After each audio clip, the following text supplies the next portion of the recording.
من الشاهدين والحمد لله رب العالمين۔ سب سے پہلے ہم اور آپ مل کر بارگاہ مصطفیٰ کریم صلی اللہ علیہ وسلم میں درود و سلام کا نذرانہ پیش کریں۔ اللہم صلی علی سیدنا و شفیعنا مولانا محمد طب القلوب و دوائها ونور الابصار و ضیائها وعافیة الابدان و شفائها وقوت الارواح و غذائها وعلى آلہ و صحابہ دائما ابدا کثیرا کثیرا۔ آج کا یہ دستار بندی کا پرنور اجلاس جس میں ہم اور آپ موجود ہیں، جامعہ دعوت الصغریٰ کے اساتذہ کی اور بالخصوص محب مکرم حضرت حافظ و قاری فیروز صاحب قبلہ کی محنتوں کا نتیجہ ہے۔ یہ ادارے آپ کے ایمان اور عقیدے کی حفاظت کا ذریعہ ہیں اور تعلیم انسان کو عروج اور ترقی دیتی ہے۔ انسان تعلیم یافتہ نہ ہو تو وہ ایک بیکار لاش کی مانند ہے۔ کسی نے کہا تھا تعلیم ہی سے پاتی ہے انسانیت فروغ، تعلیم ہی سے پاتی ہے انسانیت فروغ، انسان زندہ لاش ہے تعلیم کے بغیر۔ انسان زندہ لاش ہے تعلیم کے بغیر۔ عزیزان محترم، اللہ تبارک و تعالی کا مقدس ارشاد ہے قد افلح من تزکا وذکر اسم ربہ فصلی۔ آج کامیابی کے لیے ہر شخص کوشش کرتا ہے اور اس کوشش میں انسان جائز ناجائز، حرام و حلال، مناسب غیر مناسب، اس کی کوئی فکر ہی نہیں کرتا۔ چاہے جہاں سے جیسے بھی وہ کامیاب ہونا چاہتا ہے۔ آپ جانتے ہیں کہ جتنے بھی دینی ادارے قائم ہوئے، ان کا مقصد یہ ہے کہ آپ اپنی یہاں کی زندگی میں بھی کامیاب ہوں اور وہاں کی زندگی میں بھی کامیاب ہوں۔ تو ہر انسان کا مقصد یہی ہوتا ہے کہ ہم اپنے مشن میں، اپنی فکر میں، اپنا مقصد حاصل کرنے میں کامیاب ہو جائیں اور اس سماج میں، اس معاشرے میں لوگوں کو برائیوں سے روکنے کے لیے، ان کو زندگی کے مقصد کا مفہوم سمجھانے کے لیے یہ دینی ادارے قائم کیے گئے تاکہ لوگوں کو یہ بتایا جا سکے کہ اصل کامیابی کیا ہے۔ میری بات سمجھ میں آ رہی ہے؟ اصل کامیابی کیا ہے؟ دولت مند ہو جانا یہ کامیابی ہے، شہرت حاصل کر لینا یہ کامیابی ہے۔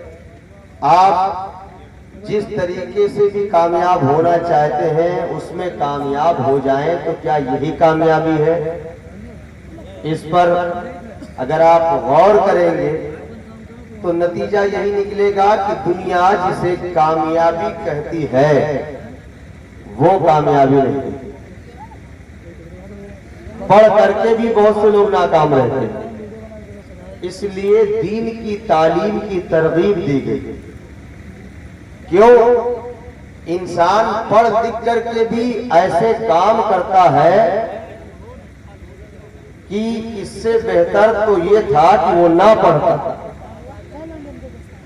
کیونکہ علم کا مطلب ہی ہوتا ہے کہ روشنی حاصل ہو جائے اور اس کے دائرے میں رہ کر کے وہ بھٹک کر کے نہیں بلکہ خود بھی سنبھل کے چلے اور دوسروں کو بھی ساتھ لے کر چلے۔ ورنہ ایسی تعلیم کی جس سے انسان گمراہ ہو جائے، کسی نے کہا تھا وہ اندھیرا ہی بلا تھا کہ قدم راہ پر تھے، روشنی لائی ہے منزل سے بہت دور مجھے۔ ایسی تعلیم کی جس سے انسان گمراہ ہو جائے، ایسی تعلیم کی جس سے انسان دنیا کی رنگینیوں میں کھو جائے، ایسی تعلیم کی جس میں حرام اور حلال کی تمیز نہ ہو، ایسی تعلیم کی جس سے انسان انسانیت کا مقام و مرتبہ نہ سمجھ سکے، ایسی تعلیم کی جس سے انسان نظام معاشرہ نہ سمجھ سکے، معاشرے میں رہنے کا سلیقہ نہ سیکھ سکے، اسلام اس تعلیم کا درس نہیں دیتا ہے، اسلام اس نظام اور اس اصول کو نہیں سکھاتا ہے۔ اسلام تو ہر لمحے ہر موڑ پر وہ سبق سکھاتا ہے کہ جہاں پر انسانیت کا احترام محفوظ ہو، جہاں پر لوگوں کے عدم ملحوظ ہو، جہاں پر مکمل طور سے مخلوق خدا کی رعایت کی گئی ہو، ہر ایک کے حق کی پاسداری کی گئی ہو۔ اس لیے دنیا میں ہر تعلیم کامیابی کی ضمانت رہی ہے۔ جو تعلیم انسان کو کامیاب بناتی ہے وہ تعلیم مصطفیٰ ہے، وہ تعلیم مصطفیٰ۔ ورنہ آپ دیکھتے ہوں گے کہ پڑھے لکھے لوگ ہی رشوت لیتے ہیں۔ کبھی آپ نے دیکھا ہے کہ کوئی جاہل آدمی رشوت لے رہا ہو؟ کبھی آپ نے دیکھا ہے کہ کوئی جاہل آدمی، بالکل گوار آدمی جو کھیت میں پھاوڑا چلاتا ہو، وہ کسی کے بینک اکاؤنٹ سے پیسے نکال کر بھاگ رہا ہو؟ جتنے بھی پڑھے لکھے لوگ ہوں گے یہ سارے جرائم وہی لوگ کر رہے ہیں۔ اس سے اندازہ یہ ہو رہا ہے کہ پڑھنا لکھنا ہی ضروری نہیں ہے، پڑھنے لکھنے کا جو صحیح مقصد اور مصرف ہے وہ پہلے ہمیں سیکھنا ضروری ہے۔ اور میرے مصطفیٰ کریم نے یہی تعلیم دیا کہ جب مکہ المکرمہ میں تشریف لائے، اس وقت کا جو ماحول تھا، اس وقت کا جو لوگوں کے درمیان کلچر تھا، وہ ساری ان کے درمیان کی ساری حالتوں کو میرے نبی نے اپنی تعلیم کے ذریعے اپنے تربیت کے ذریعے تبدیل کیا کہ جو قوم چوری کرنے میں، جو قوم جنگ کرنے میں، جو قوم ایک دوسرے کو مارنے میں فخر محسوس کرتی تھی، میرے نبی نے جب تعلیم دی ہے تو وہ قوم آگے بڑھتی چلی گئی، ہر ایک کو احترام سکھاتی گئی اور خود نبی کے تعلیم پر عمل کرتی چلی گئی۔ بتا رہا ہے میرے عزیز کہ ہر انسان ہر تعلیم کے ذریعے کامیاب ہو جائے، اسے کامیابی نہیں کہتے۔ یہ مدرسے جو قائم کیے گئے ہیں، یہ اسی لیے قائم کیے گئے ہیں کہ آپ اپنی زندگی کو سمجھ سکیں۔ ایک بات یہاں پر موجود سب لوگوں کو معلوم ہوگا، آج سماج میں بچیوں کو بوجھ سمجھا جاتا ہے۔ کیوں سمجھا جاتا ہے؟ کیونکہ بچیاں کماتی نہیں۔ بچوں کو کوئی بوجھ نہیں سمجھتا ہے، چاہے جتنا غلط کام کر ڈالے، سماج میں اس کی ذلت نہیں ہوتی ہے۔ لڑکی کوئی غلط کام اگر کر ڈالے تو اسے سب لوگ گری نظر سے دیکھتے ہیں۔ وجہ یہ ہے کہ یہ کمائی کا ذریعہ نہیں ہے، اس کے ذریعے گھر کا کوئی کام چلنے والا نہیں ہے۔ میرے آقا صلی اللہ تعالیٰ علیہ وسلم کی تعلیمات میں سے یہ نہیں ہے۔ بچیاں بوجھ کیوں سمجھی جاتی ہیں؟ کیونکہ ہم نے اپنے معاشرے کے نظام کو شادی بیاہ کے تعلق سے اتنا بگاڑ رکھا ہے کہ ایسا لگتا ہے کہ سب کچھ بچیوں کی شادی ہی پر خرچ ہوتا ہے اور یہ سب سے بڑا بوجھ ہے۔ جبکہ آج کل کے اس دور میں ہمارے سماج میں جتنے لوگ بھی موجود ہیں، صحیح معنوں میں اگر دیکھا جائے تو وہ اگر اپنے پیسوں کا استعمال صحیح جگہ پر کرے، جائز طریقے پر اپنے مقصد کو حاصل کرے، اپنی ضرورتیں شرعی دائرے میں محدود کر لے تو یہ شادیاں بھی مہنگی نہیں ہوں گی اور یہ بچیاں بھی آپ کی بوجھ نہیں سمجھی جائیں گی۔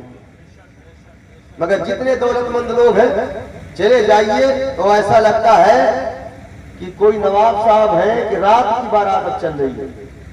اور اس علاقے میں بہت میں نے دیکھا ان کی پوزیشن یہ ہے کہ بڑے مالور دکھتے ہیں شادیوں میں، بڑے مالور دکھتے ہیں شادیوں میں، مگر مفلسی دین کی وادیوں میں۔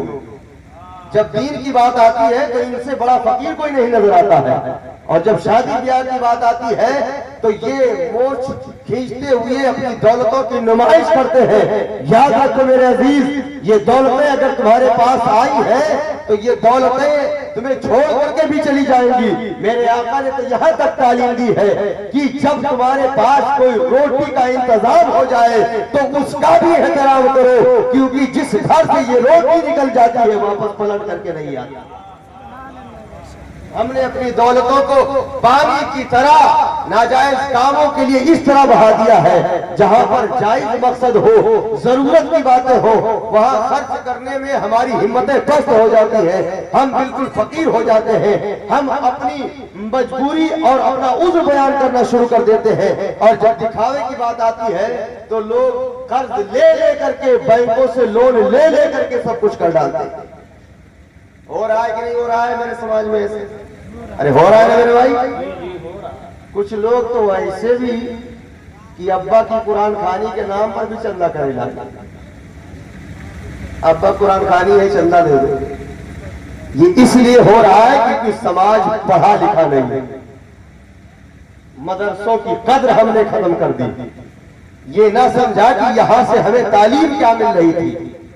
لوگ کہتے ہیں کہ ہم کامیاب ہو گئے، دولت مل گئی، میں کہتا ہوں کامیاب نہیں ہو۔ اگر کامیاب ہوتے تو حضرت عثمان غنی کی طرح بن کر کے دکھاتے کہ انہوں نے دین اسلام کے لیے سب کچھ قربان کر دیا۔ خلیفہ اول صدیق اکبر کی طرح اپنی دولتوں کو دین کے نام پر بالکل نچھاور کر کے دکھاتے، مگر تم تو دکھاوا کر رہے ہو سب کچھ۔ جنات بابا کے نام پر مزار بناوا کو تو بھٹا والے سب سے پہلے پریشان، ترالی بھیجیے تو کہیے 2-4 سیٹا وہاں گرائے دیو، نہیں تو جنات بابا غصہ ہے۔ یہ اس لیے ہے کیونکہ ہمارا عقیدہ کمزور ہے، اور عقیدہ اس لیے کمزور ہے کیونکہ ہم علم سے دور ہیں، تعلیم سے دور ہیں۔ یاد رکھو میرے عزیز، یہ مدرسے تمہارے عقیدے کی حفاظت کرتے ہیں، تمہیں توہم سے، اعتقاد کے تزلزل سے، اندھ وشواس سے، بد اعتقادی اور بد اعتمادی سے بچاتے ہیں۔ اگر انہوں نے ادارہ قائم کیا ہے تو ان کے اپنے بچے ہی کے لیے نہیں ہے، پوری قوم کے بچوں کے لیے ہے، تمہاری نسلوں کے لیے ہے۔ یہ جتنے مضبوط ہوں گے تمہارے بچوں کے ایمان اور عقیدے اتنے زیادہ مضبوط ہوں گے۔ سبحان اللہ، سبحان اللہ۔ ارے بات سمجھ میں آ رہی ہے؟ وہ بک کرتے ہو ڈی جے ناچ گانا، اور اگر امام صاحب بعد میں کہتے ہیں کہ نکاح کے نام پر کچھ دے دو 2-4 ہزار کا، کہتے ہیں کہ مولانا صاحب یہ کہاں لکھا ہے شریعت میں؟ جو پہلے لکھا تھا وہ تم نے کر ڈالا، اور بعد میں امام صاحب سے کہتے ہو کہ کہاں لکھا ہے یہ، پھر لکھنے کی بات کرتے ہو، اس سے پہلے کبھی نہیں سوچا۔ تو یہ دکھاوا، یہ ریاکاری چھوڑ دو۔ قرآن مقدس میں دکھاوا کرنے والوں کے لیے ویل ہے، وَوَيْلٌ لِّلْمُصَلِّينَ الَّذِينَ هُمْ عَنْ صَلَاتِهِمْ سَاهُونَ الَّذِينَ هُمْ يُرَاءُونَ۔ ویل ہے کن لوگوں کے لیے؟ ان لوگوں کے لیے جو دکھاوا کرتے ہیں۔ لوگ کیا کہیں گے، یار اتنے مالدار ہیں، ایسا انتظام نہیں ہوگا، تو پھر لوگ ایسا کہیں گے ویسا کہیں گے۔ بغل میں پڑوس غریب آدمی ہے، اسے کوئی پوچھنے کے لیے تیار نہیں ہے، دور دور سے لوگ جن کا پیٹ بھرا ہوا ہے وہ کھا کر کے چلے جاتے ہیں۔ تم کہتے ہو کہ ہم کامیاب ہیں، دولت مل گئی ہے، ہم تمہیں کامیاب نہیں کہتے ہیں۔ کامیاب اس وقت کہتے جب قرآن کے مقدس روشنی کے دائرے میں رہ کر کے اپنی زندگی گزارتے۔ قرآن کہتا ہے کامیاب کون ہے؟ سنو، قد افلح من تزکا، کامیاب وہ ہے جس نے اپنے نفس کو پاکیزہ کیا، وذکر اسم ربہ فصلی، اور جس نے اپنے رب کا نام یاد کیا اور نمازیں پڑھی۔ یاد رکھو، جو اللہ کا نام ذکر کرے گا وہ ریاکاری سے بچے گا، جو اللہ کے نام کو یاد کرے گا وہ سود سے بچے گا، جو اللہ کے نام کو یاد کرے گا وہ دوسروں کو گالی دینے سے بچے گا، جو اللہ کو یاد کرے گا وہ اپنے مدارس کی حفاظت کرے گا، جو اللہ کو یاد کرے گا مسجدوں کو آباد کرے گا، جو اللہ کو یاد کرے گا ماں باپ کا احترام کرے گا، جو اللہ کو یاد کرے گا زوجین کے حقوق ادا کیے جائیں گے، جو اللہ کو یاد کرے گا بڑوں کا احترام کرے گا، جو اللہ کو یاد کرے گا چھوٹوں کی پر شفقت کرے گا، جو اللہ کو یاد کرے گا اپنے عالموں کا احترام کرے گا، غرض کی جو اللہ کو صحیح معنوں میں یاد کرے گا وہ شریعت مطہرہ کے دائرے میں زندگی گزارے. سبحان اللہ. نعرہ تکبیر، نعرہ رسالت، مسلک اعلی حضرت. قیامت کے حوالے سے ایک بات یہ ذکر کی گئی ہے کہ قیامت اس وقت آئے گی جب اللہ کا نام لینے والا کوئی نہیں رہے گا. جب یہ پڑھا تو میں حیرت پڑ گیا، یا اللہ کیا دنیا میں مطلب اس طرح لوگ ہو جائیں گے کہ اللہ کا نام ہی بھول جائیں گے؟ ارے بات سمجھ میں آ رہی ہے؟ تو غور کرنے پر ایک بات یہ سمجھ میں آئی کہ اللہ کا نام لینا اور جس طرح لینا چاہیے اس طرح لینا اور اس کی رعایت کرنا، یہ اصل مقصد ہے. اللہ کا نام تو بہت سے لوگ ہیں، بات میں میرے تو یا اللہ ہی مر جائے. اللہ کا نام لیا مگر کس لیے لیا؟ نام لیا کہ نہیں لیا؟ یا اللہ کا پھٹروا ڈھس کھائے. اللہ کا نام بھی لے رہے ہیں مگر اللہ تبارک و تعالیٰ نے جو تعلیم دی ہے اس تعلیم سے دور دوسروں کے لیے ہلاکت کی دعائیں، دوسروں کے لیے بد دعائیں اور اس کے سارے اثرات خود ان پر مرتب ہوتے ہیں. تو اللہ کا نام لینے کا مطلب یہ ہے کہ بندہ صحیح معنوں میں اگر اللہ تبارک و تعالیٰ کو اپنا رب تسلیم کر لے اور سب سے پہلے وہ اپنے آپ کو پہچان لے کہ مجھے کوئی پیدا کرنے والا ہے، اگر اپنی معرفت اس نے حاصل کر لی ہے تو خدا کی معرفت اسے حاصل ہوگی، اور جب اللہ کا نام لے گا تو وہ بندہ کامیاب ہوگا. ارے بات سمجھ میں آ رہی ہے؟ سمجھ رہے ہیں نا؟ دیکھیے میرے پیارے، کامیابی کے لیے ضروری یہ ہے کہ آپ اپنے آپ کو تعلیمات مصطفیٰ کی روشنی میں ڈھالیں. کسی نے کہا تھا مومن کے بارے میں کہ جہاں میں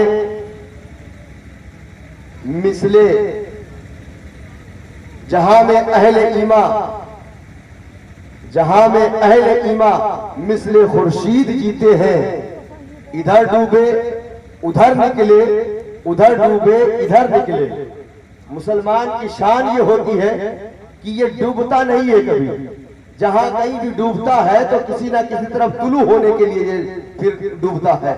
تو اس کی شان یہ ہونی چاہیے کہ جہاں کہیں پر بھی رہے جب وہاں سے جائے تو دوسروں کے مقصد کے لیے، دوسروں کے کام کی غرض سے جائے، اور وہاں سے آئے تو پھر دین کا درد لے کر کے، دین کی حمایت کا جذبہ لے کر کے اور دوسروں کے لیے اپنی زندگی گزارے.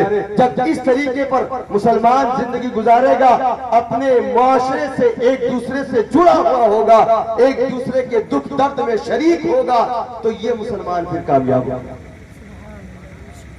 بات سمجھ آ رہی ہے؟ یہ مدرسے کس لیے بنائے گئے؟ کامیابی دینے کے لیے. یہیں سے کامیابی کے سبق سکھائے جاتے ہیں. ایک حدیث میں پڑھتا ہوں، اس کے بعد میں گفتگو ختم کروں.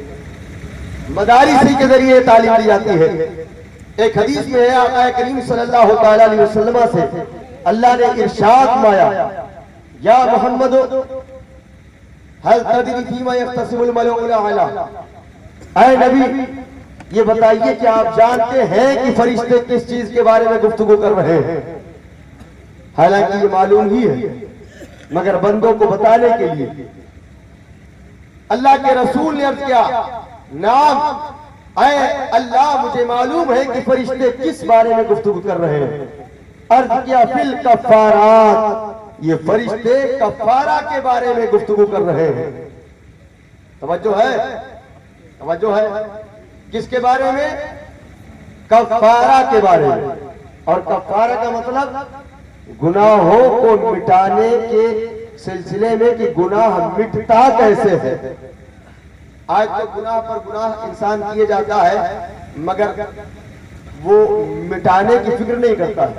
اور توبہ کرنے کی بات اگر آ جائے، اگر کہیں سے کچھ ہو جائے کہ توبہ کر لو، تو ناک وہاں اونچی کر کے بولتا ہے کہ نہیں اس میں تو بے عزتی ہے ہماری، ہم توبہ نہیں کریں گے۔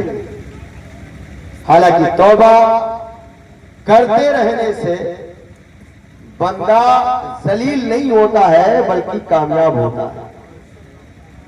شریعت کے لیے اگر کہیں جھک گیا ہے تو اللہ کے رسول فرماتے ہیں من تواضع للہ رفعہ اللہ، جو اللہ کے لیے جھکتا ہے اللہ اسے بلندی عطا فرماتا ہے۔ سمجھ رہے ہیں نا؟ مگر کبھی آپ نے جھک کر کے دکھایا نہیں، لڑائی جھگڑا ہمارا پیشہ بن گیا، سماج میں اختلاف، ہم نے اپنا مشن بنا لیا، اپنے مقصد کو ہم نے تبدیل کر دیا، جس کی بنیاد پر دوسری قومیں بھی آتی ہیں تماشے لگا کر کے چلی جاتی ہیں۔ اللہ کے رسول نے فرمایا کہ کفارہ کے بارے میں یہ گفتگو کر رہے ہیں، اور کفارہ کیا ہے آگے فرماتے ہیں والکفارات المکث فی المساجد بعد الصلوات۔ توجہ ہے، کفارہ کیا ہے، گناہوں کے مٹانے کا ذریعہ کیا ہے؟ آقا فرماتے ہیں المکث فی المساجد بعد الصلوات، نماز پڑھ لینے کے بعد میں مسجد میں تھوڑی دیر ٹھہرے رہنا یہ گناہوں کے مٹانے کا ذریعہ ہے۔ مسجد میں ٹھہرے رہنا یہ گناہوں کے مٹانے کا ذریعہ ہے۔ ہمارا حال کیا ہے؟ مسجد جاتے ہی نہیں، ٹھہریں گے کیا؟ اور جمعہ کو پہنچے تو 2 رکعت والے بہت نمازیت پیدا ہوئی، اور سعودیہ سے جو آئے جاتے وہ تو وہ ڈھنگ سے نہیں پڑھاتے، خوب ٹانگ پھیلائے 2 پڑھی اور پھر بھاگے۔ کیا فرماتے ہیں المکث فی المساجد، مسجد میں ٹھہرے رہنا یہ گناہوں کے مٹانے کا ذریعہ ہے۔ مگر ہم مسجدوں میں نہیں ٹھہرتے، نکلتے سیدھے ہوٹل پر پہنچ جاتے ہیں، بازاروں میں پہنچ جاتے ہیں۔ اللہ کے رسول نے فرمایا کہ اللہ کو سب سے پسندیدہ جو جگہ ہے وہ مسجد ہے، اور سب سے ناپسند جو جگہ ہے وہ بازار ہے۔ تو بازار جاؤ، اپنی ضرورت پوری کرو، بھاگو وہاں سے، کیونکہ اللہ کی ناپسندیدہ جگہ ہے۔ ضرورت پوری ہو گئی ہے تو وہاں بیٹھ کر کے گپے نہ کرو، بلا وجہ ٹائم پاس نہ کرو۔ مسجدیں موجود ہیں، گناہوں کو مٹانا چاہتے ہو مسجدوں میں آ جاؤ۔ اور آقا فرماتے ہیں گناہوں کے مٹانے کا ذریعہ کیا ہے؟ والمشی علی الاقدام الی المساجد، اور پیدل چل کر کے مسجد کی طرف نماز کے لیے جانا یہ بھی گناہوں کے مٹانے کا ذریعہ۔ قدموں سے چل کر کے مسجد کی طرف چلے جائیں، 5 وقت اذان ہوتی ہے، قریب میں مسجد ہے، بیٹھے رہتے ہیں لوگ دکانوں پر، مگر توفیق نہیں ہوتی ہے کہ نماز پڑھنے کے لیے چلے جائیں۔ اور آخر میں تیسرے نمبر پر فرماتے ہیں وَإِبْلَاغُ الْوُضُوءِ فِي الْمَكَارِهِ، اور جب تکلیف ہو وضو کرنے میں اس وقت خوب مبالغے کے ساتھ وضو کرنا۔ جیسے ٹھنڈی کا موسم ہے، رضائی میں لیٹے ہوئے ہیں، مزہ آ رہا ہے کہ پڑے رہے نہ جائیں، پانی بھی ٹھنڈا ہے۔ بزرگوں کے بارے میں نے سنا کہ وہ سخت ٹھنڈی کے موسم میں بھی ٹھنڈے پانی ہی سے وضو کرتے تھے۔ کیوں؟ کیونکہ بشارت دی گئی ہے، فرماتے ہیں کہ جب تکلیف دے رہا ہو وضو کرنا، ایسی حالت میں بھی خوب مبالغے کے ساتھ وضو کرنا یہ بھی گناہوں کے مٹانے کا ذریعہ ہے۔ آقا فرماتے ہیں کہ جس نے یہ 3 کام کیا فقد مات بخیر وعاش بخیر۔ سنو لوگو، کہاں کامیابی تلاش کرتے ہو؟ آقا فرماتے ہیں کہ جس نے اس پر عمل کیا اس کی زندگی بھی خیر کے ساتھ گزرے گی، موت بھی خیر کے ساتھ گزرے گی، اور اس کی پوزیشن یہ ہوگی کہ وَكَانَ مِنْ خَطِيَّتِهِ كَيَوْمٍ وَلِدَتْهُ أُمُّهُ، گناہوں سے وہ ایسے پاک ہو جائے گا جیسے آج ہی اپنی ماں کے پیٹ سے پیدا ہوا۔ اس لیے پیارے، دکھاوا نہ کرو، بڑی دولتیں ہماری برباد ہو گئی ہیں۔